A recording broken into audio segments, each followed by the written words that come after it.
మొదటిగా మనం చూసాం. ప్రియ దేవుని బిడ్డలారా, మరి దేవునితో మనము సమాధాన పడటం. రెండవదిగా చూసాం మనుషులతో సమాధాన పడటం. ఇక మూడవదిగా మనము ఆత్మ అభిషేకము అనేటువంటి నూనెతో కలిసి ఉత్సాహంగా మనము స్తుతులను అర్పించినప్పుడు ఇదిగో ఒకసారి మళ్ళీ సొలొమోను సన్నివేశాన్ని మనము ధ్యానం చేసుకుంటే ఇదిగో ఈ విధంగా చేసి దేవుని సన్నిధానములో ఆయన 1000 దహన బలులు దేవునికి అర్పించినప్పుడు సొలొమోను ఏంటి నీ కోరిక? అక్కడ రాయబడి ఉంటుంది, దేవుడు ప్రత్యక్షమై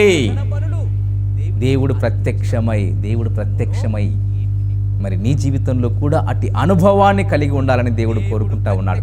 రే దేవుని బిడ్డ, రే సహోదరుడా సహోదరి, నీ జీవితంలో కూడా మనుష్యులతోనూ దేవునితోనూ సమాధాన పడి పరిశుద్ధాత్మతో నింపబడి ఉత్సాహంగా దేవుని నువ్వు ఎప్పుడైతే స్తుతించగలుగుతావో అట్టి ఆరాధన ఆత్మతో సత్యముతో యథార్థముగా నీవు దేవుని ఆరాధిస్తావు, దేవుని సమీపిస్తావు.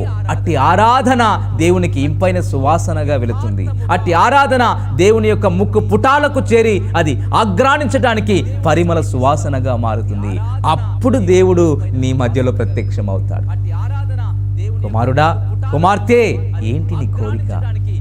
కుమారుడా కుమార్తె, ఇదిగో నీ హృదయాన్ని నేను చూస్తున్నాను, ఇదిగో నేనున్నాను, భయపడకు. అప్పుడు ఆయన రాస్తున్నాడు చూడండి, కీర్తన గ్రంథం 50వ అధ్యాయం 14వ వచనం, దేవునికి స్తుతియాగము చేయుము, మహోన్నతునికి నీ మొక్కుబడులు చెల్లించుము, ఆపత్కాలమున నీవు నన్ను గూర్చి మొర్రపెట్టుము, నేను నిన్ను విడిపిస్తాను, నీవు నన్ను మహిమపరుస్తావు. ఇంకా 23వ వచనంలో అంటున్నాడు, స్తుతియాగము అర్పించువాడు నన్ను మహిమపరచుచున్నాడు, నేను వానికి దేవుని రక్షణ కనబరుచున్నట్లు వాడు మార్గము సిద్ధపరచుకొనెను. ఇట్టి స్తుతియాగము దేవునికి ఇష్టపూర్వకమైనది, ఇట్టి స్తుతియాగము దేవునికి ఆగ్రాణించదగినది. భక్తులంతా కూడా ఇదిగో ఈ పద్ధతిని వాడుతున్నారు. భక్తులంతా కూడా ఇదిగో దేవుని సన్నిధానానికి సమీపించి దేవునితో సమాధానపడి, అయ్యా మీ దృష్టికి మేమేమైనా అనంగీకారంగా ప్రవర్తించామేమో, తెలిసి తెలియక పాపము చేశామేమో, మాలో పాపము లేని వారమని చెప్పుకున్న ఎడల మమ్మల్ని మేమే మోసపుచ్చుకుందుము, మాలో సత్యముండదు అని మీ లేఖనము సెలవిస్తున్నది. మా పాపములను ఒప్పుకుంటే నమ్మదగిన దేవుడా, నీతిమంతుడా, మీ కృప చొప్పున మమ్మల్ని కనికరించు. అతిక్రమములు దాచిపెట్టువాడు వర్ధిలడు, వాటిని ఒప్పుకొని విడిచిపెట్టమన్నావు, నేను విడిచిపెడుతున్నానయ్యా, ఆ పాపము నన్ను ఏలనీయకుము అని దేవునితో సమాధాన పడి, ఒకవేళ ఇదిగో నీ సహోదరునితో ఏదైనా విరోధము ఉంటే ఒకసారి జ్ఞాపకము తెచ్చుకొని ముందుగా ఆ సహోదరునితో సమాధానపడి, ఒకవేళ సమాధానపడి ఉంటే ఇంకా చాలా సంతోషం. ఇదిగో దేవుని సన్నిధానములో నీ సహోదరునితో మరి సమాధానము కలిగి ఎప్పుడైతే పరిశుద్ధాత్మతో నింపబడి ఎలాంటి గర్వము లేకుండా, ఎలాంటి అహంకారము లేకుండా నిన్ను నీవు దీనునిగా చేసుకొని దేవుని పాదాల చెంత ఉత్సాహంగా దేవుని సన్నిధానములో నీవు స్తుతులు చెల్లిస్తావో అట్టి ఆరాధన ఇంపైన సువాసనగా దేవుని చేరి ఆత్మతో సత్యముతో యథార్థముగా ఇదిగో నీవు ఆరాధించితే నీ జీవితంలో ఆశీర్వాదాలు, దీవెనలు నిండుగా మెండుగా దండుగా నీ గృహములో ప్రవహిస్తాయి. దేవుని బిడ్డ, మరి ఈరోజు ఈ వాస్తవాలను తెలుసుకున్నాం. స్తుతి యాగము అర్పించువాడు దేవుని మహిమపరుచుచున్నాడు. నీవు ఆయన్ను మహిమపరిస్తే చాలు. నీవు ఆయన పని ఏదైతే ఉందో స్తుతియాగము అర్పించటం అది చేస్తే చాలు. నీ జీవితంలో ఇదిగో నీ ప్రార్థనలన్నింటినీ ఎరిగిన దేవుడు, నీ హృదయాన్ని నీ అంతరింద్రియములను ఎరిగినటువంటి నీతిగల దేవుడు నీకేమి కావాలో మరి క్రీస్తు యేసు మహిమలో తన యొక్క మహిమైశ్వర్యములో ప్రతి అవసరాన్ని నీకు తీరుస్తాడు. ఒకవేళ అనారోగ్యము ఉంటే యేసు పొందిన దెబ్బలలో నీకు స్వస్థత లభిస్తుంది. అంతేకాదు నీ జీవితంలో మరి ఆయన పొందిన గాయములలో నీకెటువంటి అనారోగ్యం ఉన్నా అది ఆరోగ్యంగా మారిపోతుంది. ఎందుకంటే స్వస్థపరిచే యెహోవాను నేనే అన్నాడు. మీ మధ్య నుండి రోగాన్ని తొలగిస్తాను అన్నాడు. నీకు మరలా ఆరోగ్యము రప్పిస్తాను అన్నాడు. అది ఆయన చేతుల్లో ఉన్నది. నువ్వు చేయవలసిందల్లా ఒక్కటే, స్తుతి యాగము అర్పించు, దేవునికి నీ మొక్కుబడులు చెల్లించు. అప్పుడు ఇదిగో నువ్వు ఆపత్కాలంలో ఎలాంటి ఆపదలు ఉన్నా సరే నేను నిన్ను విడిపిస్తాను, నీవు నన్ను మహిమపరుస్తావు. ప్రియ దేవుని బిడ్డ, మరి ఈ రోజు నుంచైనా ఈ అనుభవంలోనికి వస్తావా? ఈ రోజు నుంచైనా మరి అటు అనుభవంలో చేరదామా? సొలొమోను మరి ఒక గొప్ప జ్ఞానాన్ని పొందుకున్నాడు. జ్ఞానాన్ని మాత్రమే అడిగాడు, కానీ తనకు ఐశ్వర్యం వచ్చింది, ఘనత కూడా వచ్చింది. అడగనివి అడిగినవి రెండు కూడా పొందుకున్నాడు సొలొమోను. మరి అలాగూ భక్తులంతా కూడా దేవుని సన్నిధానములో ఈ పద్ధతిని అనుసరించారు. మరి ఇదే పద్ధతి నేను అనుసరించమని నేను మిమ్మల్ని మరి చెప్తలేదు, కానీ విషయం ఏంటంటే ఇక్కడ గమనించాల్సింది అలాగూ ఉన్నాయా లేదా అని బెరయా సంఘములో వారు ఏ రీతిగా పౌలు శీలలు చెప్పింది అలాగూ ఉన్నదా లేదా అని పరిశోధించి మాత్రం మీరు ఇదిగో ఈ యొక్క బైబిల్లో ఉన్నటువంటి మాటలను పరిశోధించి ఈ విధంగా కరెక్ట్గా ఉన్నాయా లేదా, సహోదరుడు చెబుతున్నది మరి నేను అనుసరించడానికి కరెక్టేనా కాదా అని పరిశోధించి నీవు చేయవలసిందిగా ప్రభు పేరిట మీకు మనవి చేస్తూ ఉన్నాను. రే దేవుని బిడ్డలారా, ఎందుకంటే మరి మీ జీవితంలో మీరు ఆశీర్వాదాలు పొందుకోవాలని, మీ జీవితములు కట్టబడాలి అని, ఇదిగో కుటుంబాల్లో నెమ్మది సమాధానము పొందుకోవాలని, మీరు ఆత్మీయంగా ఆరోగ్యంగా ఆర్థికంగా అన్ని విషయాల్లో వర్ధిల్లాలని పౌలు గారు తిమోతికి రాస్తున్నాడు. ప్రియుడా, నీ ఆత్మ వర్ధిల్లుచున్న ప్రకారము అన్ని విషయాల్లో నీవు వర్ధిల్లాలి అని ఇదిగో మీకోసము ఈ అద్భుతమైన కొన్ని సూత్రాలు మేము పాటించేటివే మరి మీకు చెబుతున్నాం. ఏది పాటించకుండా మాత్రము మీ ముందుకైతే రాం.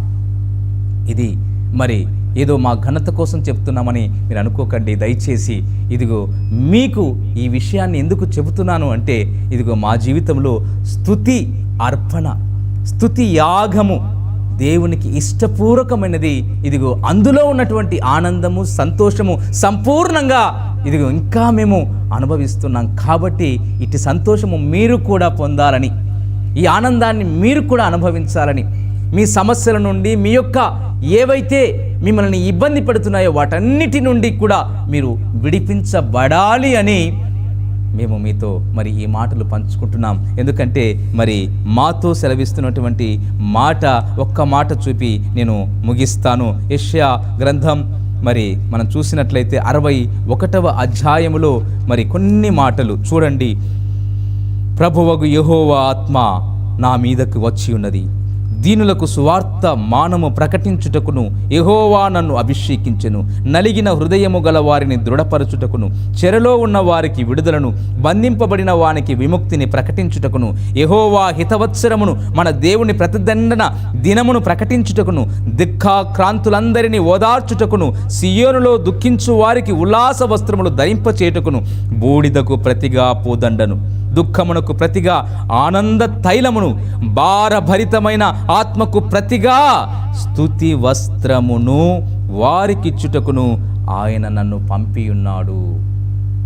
ఇదే మరి యేసుక్రీస్తు ప్రభువారు తన పరిచర్య ప్రారంభించేటప్పుడు మందిరములో, సమాజ మందిరంలో మరి ఆయన మొట్టమొదటిగా ఇదే వచనాన్ని చూపిస్తూ నన్ను పంపియున్నాడు అని యేసుక్రీస్తు వారు తన పరిచర్యను ప్రారంభించాడు. మీరు కొత్త నిబంధన గ్రంథంలో సువార్తల్లో చూసినట్లయితే ఈ మాట ఉంటుంది. గమనించండి ప్రియ దేవుని బిడ్డలారా, ఇదిగో ఆయన పిల్లలమైనటువంటి మనం, ఆయన పిల్లలమైనటువంటి మేము కూడా ఇదిగో ఇదే సువార్త మనము మీకు ప్రకటిస్తున్నాం. ఇదిగో స్తుతి వస్త్రాన్ని ధరించుకోండి, స్తుతి వస్త్రాన్ని మీరు ధరించుకోండి. స్తుతి వస్త్రాన్ని ధరించుకున్నటువంటి మీరు స్తుతియాగం అర్పించండి, దేవుని మహింపరచండి. ఇదిగో దేవుని సన్నిధానములో ఉన్నటువంటి సంపూర్ణమైన సంతోషాన్ని మీరు అనుభవించండి. మీ అవసరతలు అక్కరలు ఆటోమేటిక్గా దేవుడు తీర్చేస్తాడు. మీ అనారోగ్య పరిస్థితిని ఆరోగ్యంగా మారుస్తాడు. మీ జీవితంలో నెమ్మది, సంతోషము, సమాధానము, సమృద్ధి ఉన్న స్థితి నుంచి ఉన్నతమైన స్థితిలోనికి రావటానికి ఇది ఒక అద్భుతమైనటువంటి తాళము చెవి. అందుకే ఈ విషయాన్ని దావీదు కనుక్కున్నాడు కాబట్టే దినానికి 7 మార్లు దేవుని స్తుతించాడు కదా. నిజంగా ఎంత గొప్ప భాగ్యమో, ఎంత గొప్ప ధన్యతను చూడండి కదా ప్రియ దేవుని బిడ్డలారా. అందుకే దేవుడు కూడా అతన్ని వదిలిపెట్టలేదు. సామాన్యమైన గొర్రెల కాపరి నుంచి ఇజ్రాయేలు రాజ్యానికి చక్రవర్తి. ఆలోచన చేయండి ప్రియ దేవుని బిడ్డలారా. వాళ్ళకు చేసిన దేవుడు నీకు చేయడా? ఆయన పక్షపాతి అనుకుంటున్నావా? కానే కాదు. వాళ్లకు చేసిన దేవుడే నీవు నమ్ముకున్న దేవుడు. వాళ్లకు వాళ్ళ జీవితాల్లో ఆశీర్వాదమునిచ్చిన దేవుడే నీ దేవుడు. కాబట్టి ప్రియ దేవుని బిడ్డలారా, మరి ఆయన అంటున్నాడు కీర్తన గ్రంథం 50వ అధ్యాయం 5వ వాక్యంలో, బలి అర్పణ చేత నాతో నిబంధన చేసుకొనిన నా భక్తులను నా యొద్దకు సమకూర్చుకోండి, నా యొద్దకు సమకూర్చుడి అనేటువంటి మాటను మీ యొక్క మరి మధ్యలో నేను పెడుతున్నాను. తన రాకడలో ఆత్మ సంబంధమైనటువంటి బలులను అర్పించడం ద్వారా తనతో నిబంధన చేసుకున్నటువంటి పరిశుద్ధులనందరినీ కూడా కుడి వైపున ఉంచబోతున్నాడు. మత్తయి సువార్త 24వ అధ్యాయంలో ఈ మాటలు ఉంటాయి. 25వ అధ్యాయంలో మేకలు గొర్రెలు. మరి నువ్వు ఎటువైపు ఉండబోతున్నావో ఒకసారి ఆలోచన చేయి. మరి పరిశుద్ధుల వైపు, నీతిమంతుల వైపు నువ్వు ఉండాలనుకుంటున్నావా, లేక మేకలు మరి అనీతిమంతులుగా, బద్ధకస్తులుగా, నాకు అవసరమా ఇది అని అనుకునేటువంటి వాడుగా, దేవునికి అవమానకరంగా, ఫలించని చెట్టుగా, దేవుడు శపించే చెట్టుగా ఉండాలనుకుంటున్నావా? మరి దేవుడు ఆయన అంటున్నాడు, మీరు ఫలించుట నాకు మహిమ, మీరు ఫలించుట తండ్రికి మహిమ. మరి ఫలించాలి, అభివృద్ధి చెందాలని ఆది కాండంలోనే దేవుడు మనల్ని ఆశీర్వదించాడు. మీరు ఫలించి అభివృద్ధి పొంది భూమిని నిండించి విస్తరించండి. మరి నీ జీవితంలో ఆశీర్వాదము కావాలా? మరి లేక ఆశీర్వాదములు లేకుండా దేవునికి అవమానకరంగా, వీళ్ళేంది క్రైస్తవులు ఎప్పుడు కూడా ఏదో ఒక మరి ఇదిలో ఉంటారు అని చెప్పేటువంటి అవమానకరంగా నువ్వు ఉంటావా? ప్రియ దేవుని బిడ్డలారా, నీవు ఆశీర్వాదకరంగా ఉండాలనే, దేవుడు నిన్ను ఆశీర్వదించాలనే ఆయన కోరిక, ఆయన ఇష్టం. కాబట్టి మరి మనమంతా కూడా దేవుని సన్నిధానములో అట్టి కృపను పొందుకొని సొలొమోను యొక్క అనుభవాన్ని కలిగి దావీదు యొక్క అనుభవంలోనికి మనము వెళ్ళి దేవునికి హృదయానుసారులుగా మనము జీవించి దేవుని మహిమపరుద్దాం. ప్రభువునందు ప్రియులారా, ఈ సందేశాలు మీకు నచ్చినట్లయితే దయచేసి లైక్ చేయండి, సబ్స్క్రైబ్ చేయండి, పక్కనే ఉన్న బెల్ బటన్ నొక్కండి. ఈ సందేశాలను దయచేసి 10 మందికి షేర్ చేయమని ప్రభువు నామమున ప్రేమతో మీకు మనవి చేస్తున్నాం. Thank you. Praise the lord.